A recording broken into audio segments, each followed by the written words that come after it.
Good morning. This is Suraj Singh regarding this second video today on May 10th because previous video was disturbed due to signals. So I am doing the second again in continuation to that one from Faridabad NCR Bharat, India. This is Suraj Singh. It's my usual certificate and I put always and then chartered certification here as well. Some problem I think in maybe I don't know what problem is there. Whatever it is there. I continue this video. This is I was talking in last video which was disturbed, so I must continue other one. I talked about I talked about regarding general issues and then I'm I was talking about the management and contract, which is very important phase of our life, and I was continuing on FIDIC, FIDIC contract standard form. In that, I was talking about defects notification period and delay damages which lead to disputes. And I explained about delays because that was not clear video. So I repeat that why we have to pay damages, what's the reason for that. You know that there is a time limit on every contract. Without time limit, contract doesn't exist. And without consideration is what cost has to be paid, contract does not exist. If there is no time period, you cannot say it's a contract. Forever, there can be no contract. Forever, there can be no contract, and that's why we have to add time limit to every contract. And that time limit means 1 year, 2 years, 6 months, whatever it is. You have to mention that. And if you don't deliver that project within that time limit, you are at fault. Whatever be reason of that, that reason has to be justified. If I say my contract is for 2 years, this means I have to finish that work within that period and hand it over to my client, employer, that is party one. If I am unable to that as contractor, this means there is delay. It's called delay over contract. If you finish that early, if you suppose I finish that work in 1 month advance or 15 days advance, I hand it over. It's same thing as done on time. There's no additional benefit on that except that your relations are good. That's all. You won't be paid extra. If it's up to employer, means there's no tip on that. But I did my duty before time, or it's same thing as done on that date. There's no question of delay in that part. Means you delivered project. If there is a delay, say 15 days, 1 month, 2 months, you have to pay for that.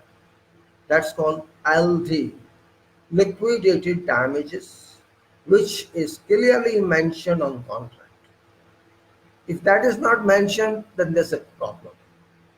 How to find damages?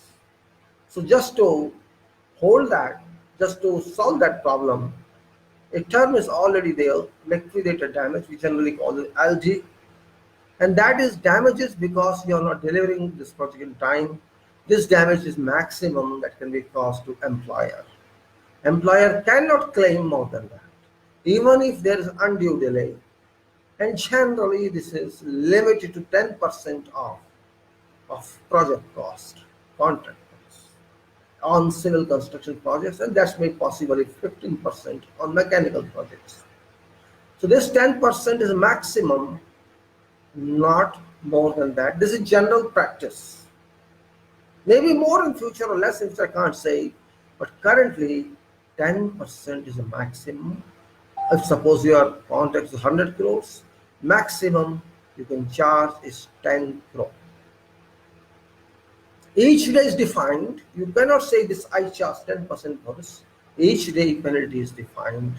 Accumulated sum can go to that even if there's a delay of 25% of contract time, 50% of contract time.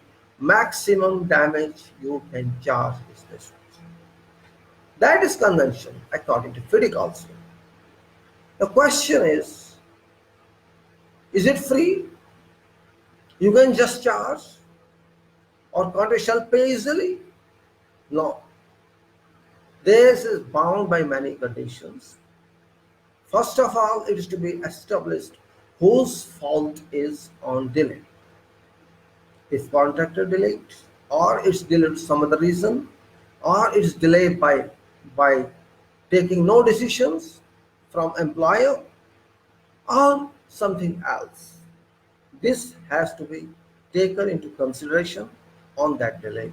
It's not simply there's a delay in 15 I to pay. It's not that. If I record my problems, which are not due to my mistake, it's due to client mistake, and why should I bear? But I have to record that when that problem arrives. That recording is very important. That's a contractual record. Let employer answer to that one, satisfactory or unsatisfactory, but it should be on record. If I say there was some problem, I was not given access to site, or design was not available in site, because I'm talking of red book, which means employer has to design and contractor has to do job. If site was not clear, or part of site was not clear, or design was not clear, or part of design was not clear, or there was some other problem, public interest was there, something else for the other court case or something else, whatever is there which was beyond my control, I can't be held responsible for that. If there's a policy matter, I'm not involved in that. So how can you transfer that responsibility to me? You cannot. So I say this is not my damage, this is your damage. Why should I be penalized for this? Yes, that's true. If I establish that, they can't do that. Otherwise, if I am causing some problem, I think, and I'm giving reasons to that, I say, okay, it's not my problem, grant me extension because of this reason. I have to write to that also in time. There's some condition that I have to record this within certain period of, I have to serve them notice that I will affect as a contractor not do this job. So take care of this, solve this problem, and there's a prescribed limit for that. Within that, I'll serve them notice because I'm going to claim this, so I can be granted extension of time on this contract. I have to record that. It's not simply saying no, you cannot do that. And there are certain situations which are generally known to contractor for last 50 years. What was weather, how weather conditions were there, what are the problems are there, which a mature person, a prudent contractor knows and must know and must be, because it's clearly given on contract. Basically, you go to site and see, you inquire what our site is, what problems have been seen in past years, decades, and you should be smart enough to know that from locality to somewhere else. And if you're not able to understand better, not to participate in contracting, not to participate in tending of that, this means there are certain normal conditions which happen on every geographical location. You must be aware of your experience contract area. If you know that, fine, and you won't involve that. It happens as if somebody, there's a rain day, I write to go, employer, oh no, there's a rain day, I could not work. No, that's not possible. That is normal situation. Rain is normal, thunderstorm is normal, something else is normal. But when there's some other problem, like force majeure counts in, when force majeure comes in, it cannot be said normal. This is a break of war or some other issue, curfew in the area, strikes, something which is not beyond your control, strike, a general strike in another area, you can't control that. But your own strike is your problem. So you can say, those times, if recorded properly, if contested and tested properly, you shall be granted extension of time over your contract time. But you have to establish a fact. So your contract time is extended. If it is extended, no question of delay, damages. And if it's not extended, it's your fault, and you have to pay damages. You have to pay damages, provided you recover during contract time. Then those damages which you pay come back to you. That's also true. Without any interest. That is called LD imposition.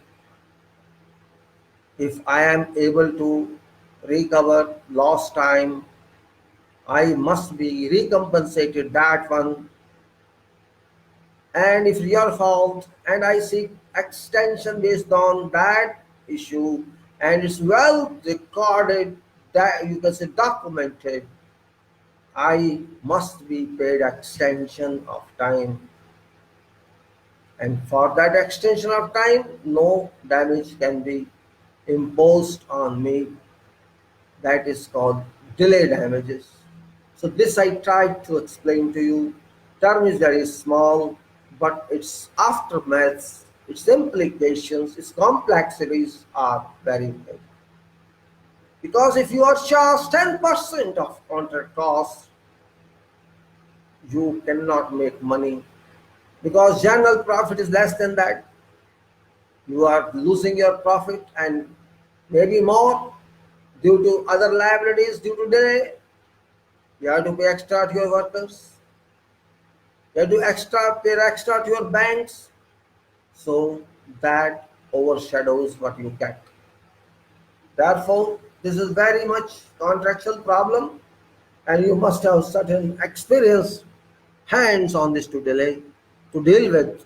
You can't deal yourself because it's a contractual management. Here, a person who understands contract, that person only can handle this. So this was my point on delay. There are so many other issues on this which we'll discuss. Example is COVID. These days this is like emergency, so this is not normal time. Anything happening in this shall be granted extension for. This right of contractor here, you can't say no. This like force majeure. We'll discuss what is force majeure later. Force majeure. So we'll discuss that one. Now we go further on the other condition. That is, it was delay. Now it is dispute. Yes. It's easy to say dispute. This is not dispute with husband and wife. This is different type of dispute. Dispute means any situation where one party makes a claim against other party. One party makes a claim against other party, which may be a claim as defined in these conditions, or a matter to be determined by engineer under these conditions or otherwise. Other party or engineer under subclause 372, engineer's determination, reject claim in whole or in part, and first party does not acquires by giving a note under subclause 375 dissatisfaction with engineer determination or otherwise. Provided, however, that a failure by other party or engineer to oppose or respond to claim in whole or in part may constitute a rejection of if in circumstances DAB or arbitral as case may be deemed it is reasonable for it to do so. This is called dispute. When do you claim something, other party doesn't accept it, other party claims something, you don't accept it, there's a conflict between two. Certainly it's going to dispute, and dispute resolution mechanism is first step is engineer, second step is DAB or DAB, third step is arbitration. These are delays. We'll discuss later on. Because if I start explaining now, I'll hold on other items. We'll go then further. Drawings. What is drawings? Drawings, it's not simply drawings which you use. Drawings, a wider meaning here. Drawings, a wider meaning here, which you must understand.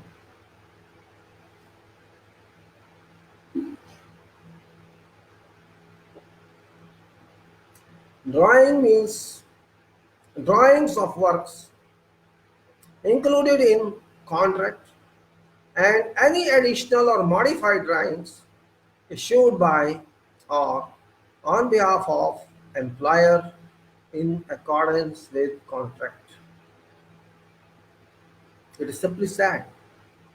It said simply Drawings means drawings of works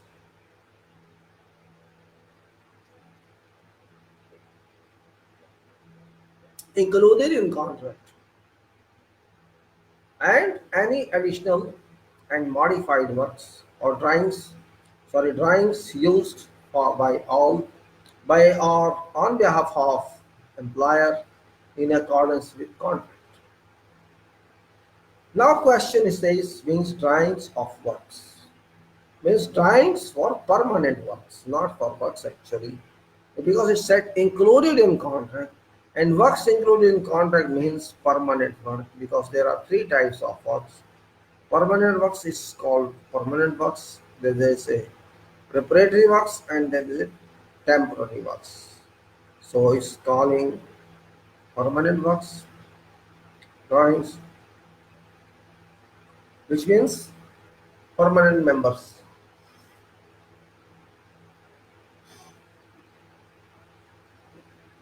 There are many types of actions on site. This is permanent work, preparatory works, and temporary works. Whatever preparatory works you have to remove, for example, shuttering, like that you prepare for some other item. You prepare one item for some other item, remove that item first one later on. Later on also, then scaffolding is temporary work, like there are different types of work. Payment is made only for permanent work. So concrete items, concrete is paid, steel is paid, brickwork is paid, block work is paid, plaster is paid. All these are permanent works. This is that meaning.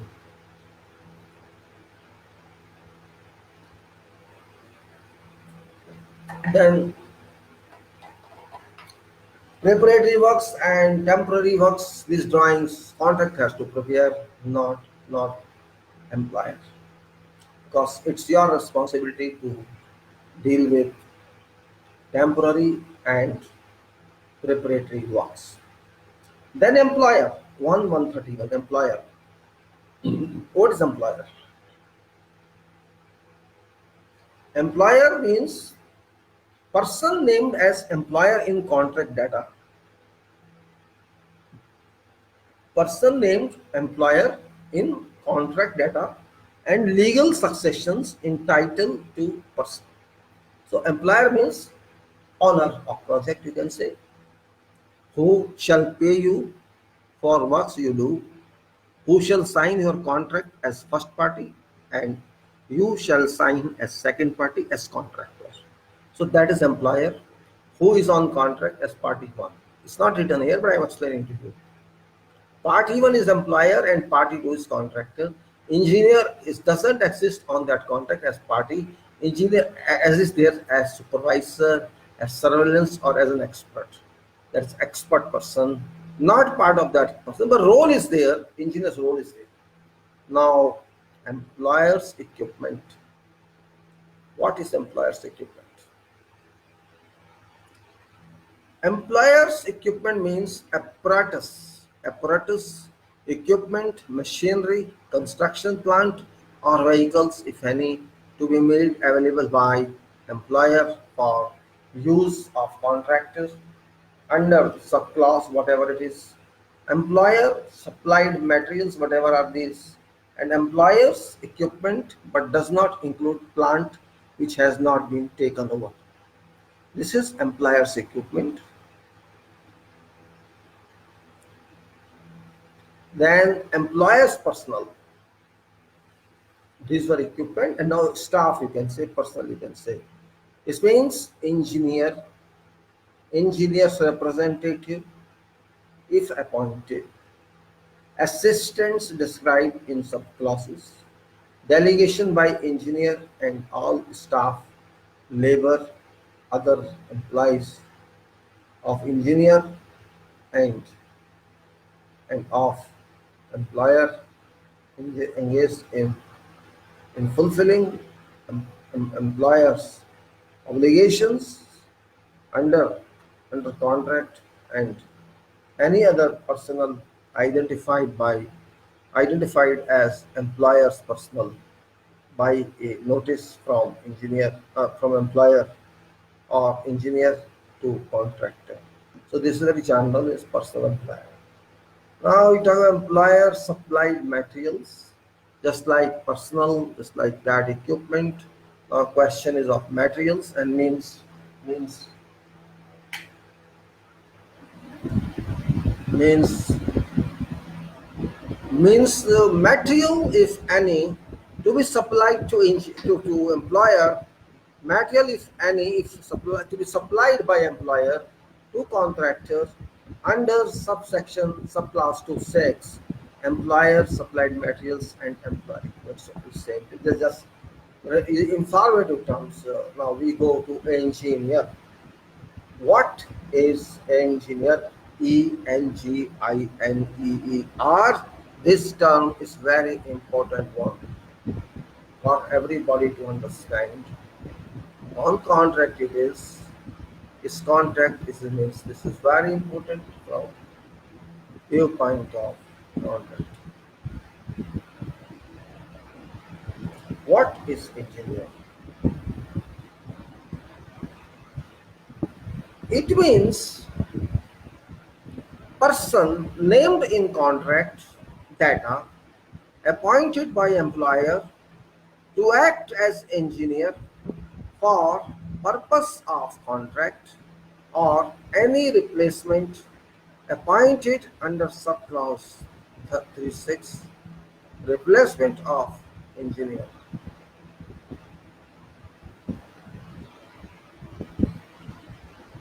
Once again, engineer means person named in contract data appointed by employer to act as engineer.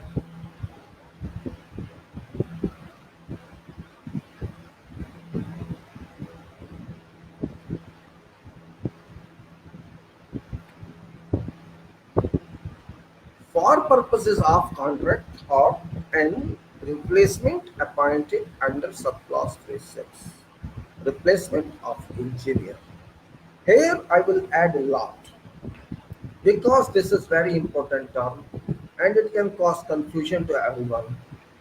Its explanation is a must. What is an engineer? Good morning, Mohammed. Good morning, Anand. Rawa. There was well. All fine. If you are interested in contracts, very nice. Engineer, for my view, it is contract engineer. His name is there in contract, name or designation. It's not engineer as people think, junior engineer, assistant engineer, executive engineer, or this engineer, or project engineer, or that. There are many terms which are used. This is contract engineer for this project. This engineer is legal one because this is appointed by employer for this project. And if you have to relate it to FIDIC, it's completely this one. This is reference of engineer, and what people show.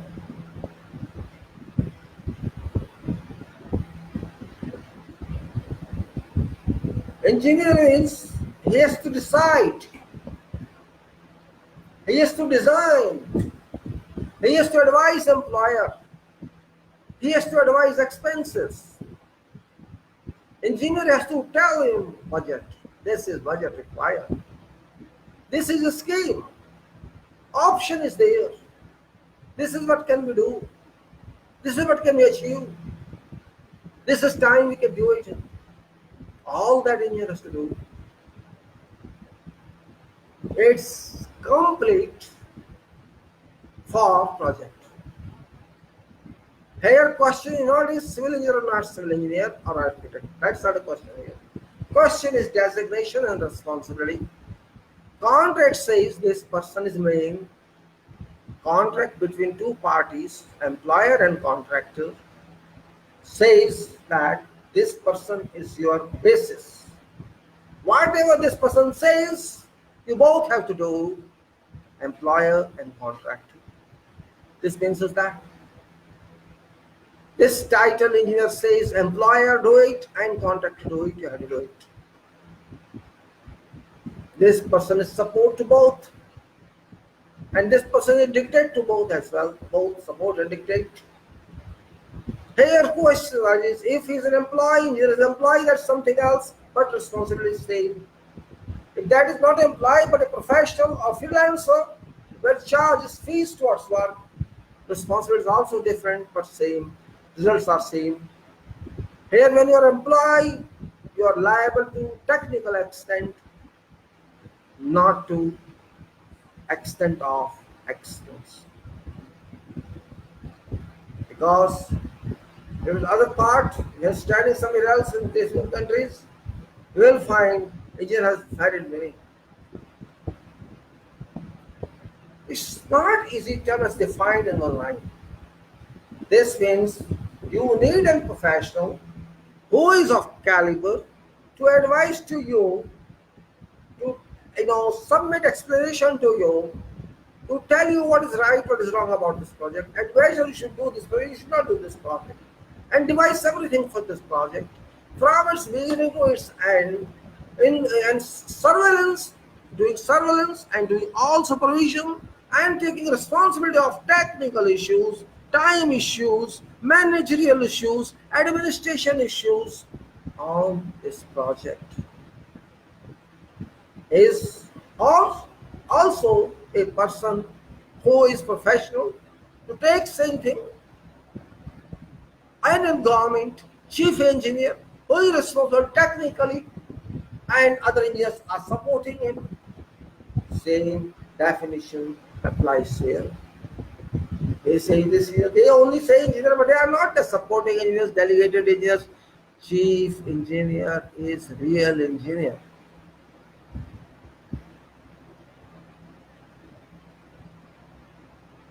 So this definition is entirely different. Design is his responsibility. He has to design. Planning is responsibility. Has to use this time limit. Budget he has to decide. Everything he has to decide. Contractor he has to decide. He has to decide at first place not to sign but to decide. Signing will done with contractor, your other.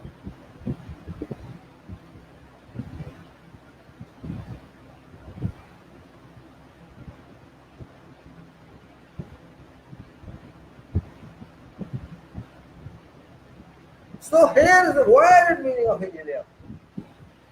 Engineer in design, engineer in planning, engineer in execution, engineer in disputes, engineer on site, engineer everywhere. That is his job.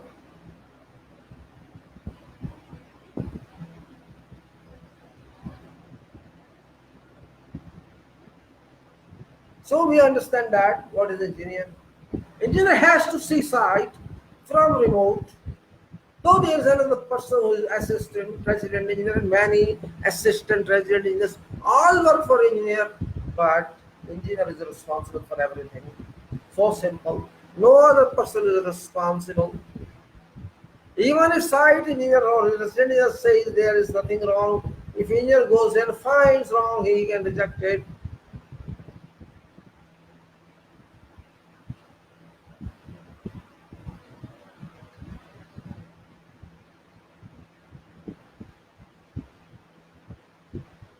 He has to see every technical aspect.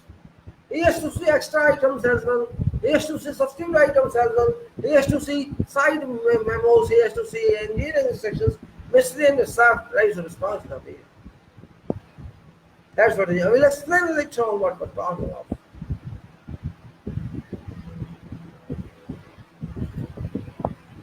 Now,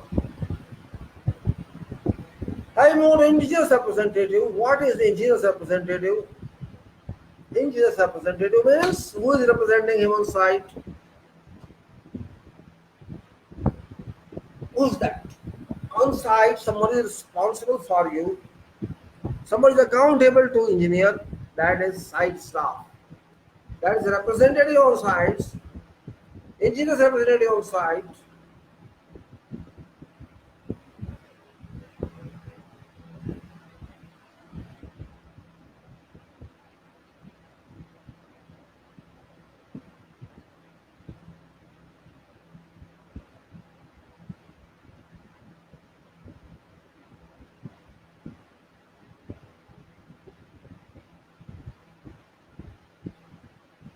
Now, engineers representative says once,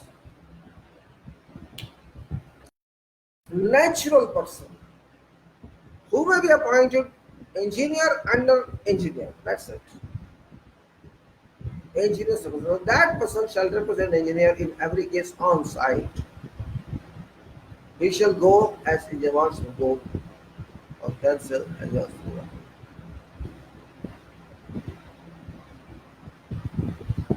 So that representative shall represent engineer but not be responsible for anything, financially or otherwise. Then exceptional event means an event or circumstances as defined in subclause exceptional events. We'll see about exceptional events.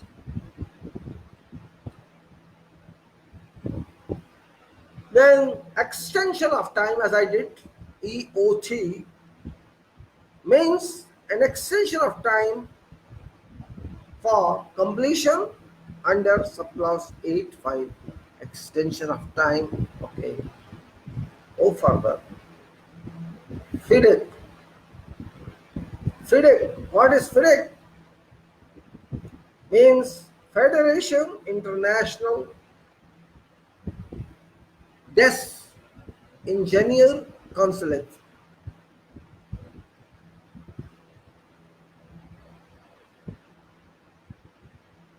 And then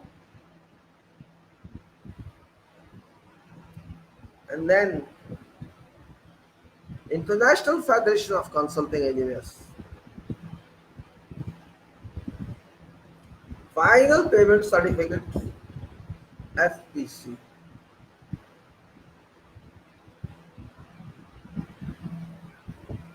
Now, further,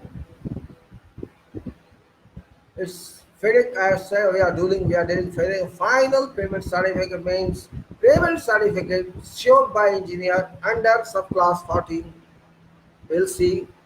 Final statement means statement defined in subclass 14.112, agreed final statement.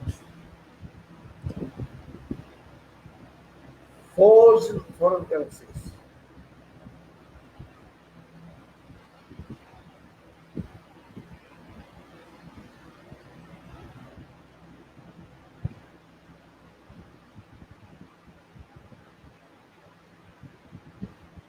Now come on.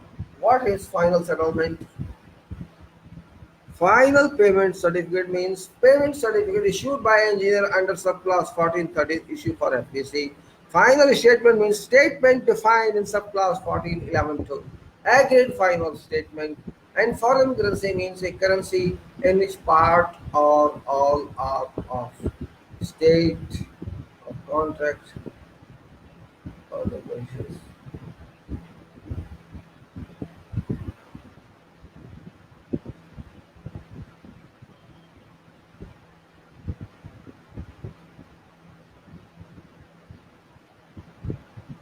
Then its final foreign currency means a currency in which part or all of contract payment, contract price is payable but not local currency if it is in final currency.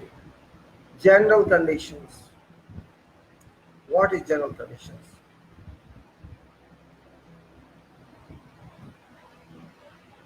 This means this document entitled Conditions of Contract for Construction for Building and Engineering Works designed by employer as published by FIDIC.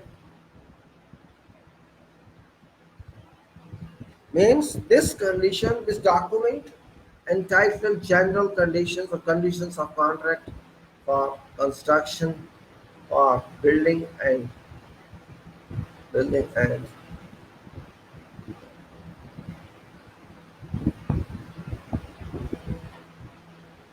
have still I think sometimes I have.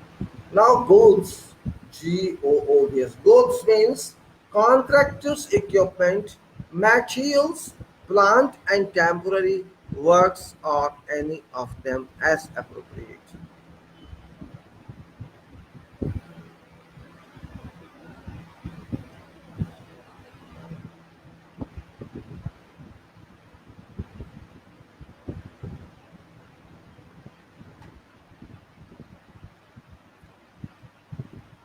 Goods means contractors, equipments, materials, plants, and temporary works, or any of them as appropriate.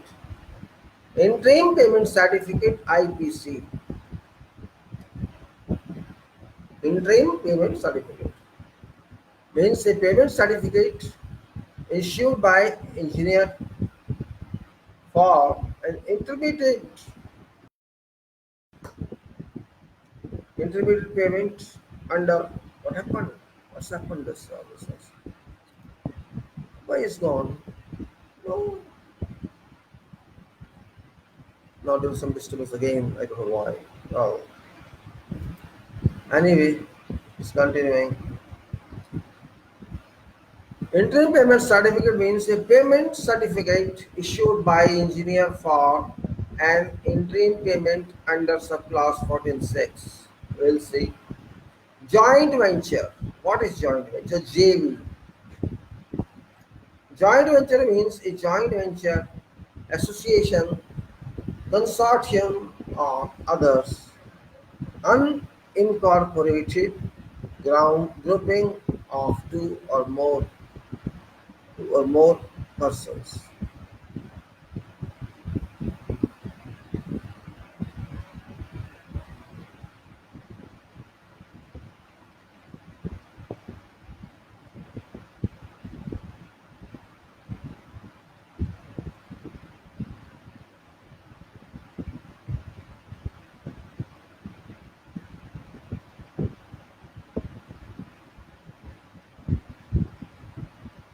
Now, joint venture, what I say, which I explained to you just now, joint venture means a joint venture JV, which is association, which can be consortium, or which can be unincorporated grouping of two or more persons or companies or organizations, whether in form of partnership or otherwise. It's up to them how they manage.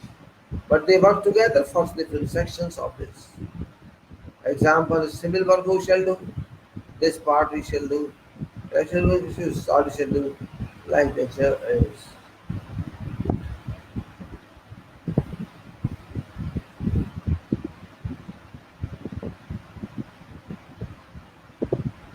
Then joint venture undertaking, which means letter provided to employer. A letter provided to employer as part of tender setting out legal undertaking between two or more persons constituting contractor as JV. This letter shall be signed by all persons who are members of JV, shall be addressed to employer, and shall include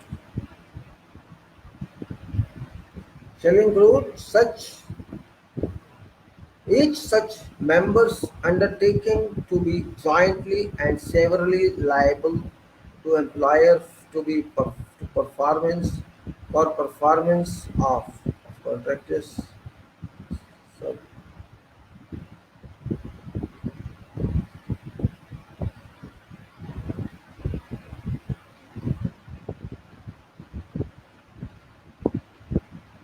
so what is say letter given by and signed by of them was to severally liable to employer for performance of contracts, obligation of the contract, identification, authorization of that leader of team, is there should one leader of team to whom they can talk, identification, authorization of leader of team, I legal miscellaneous whatever that this shows an engineer verified.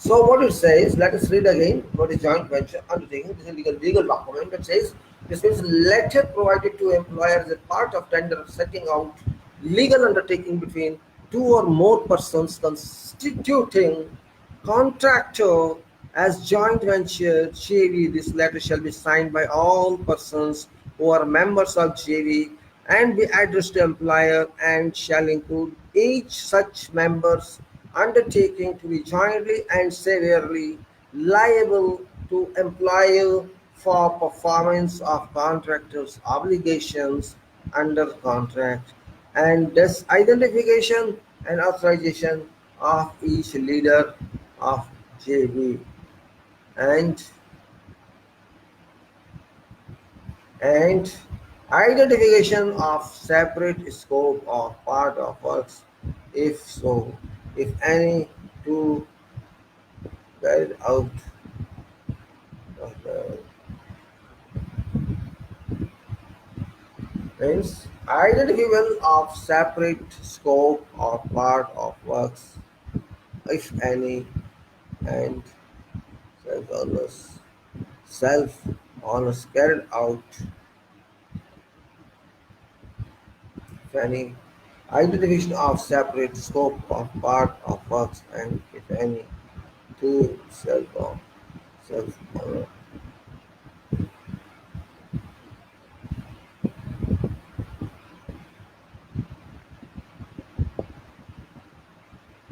Alright. Now we go further.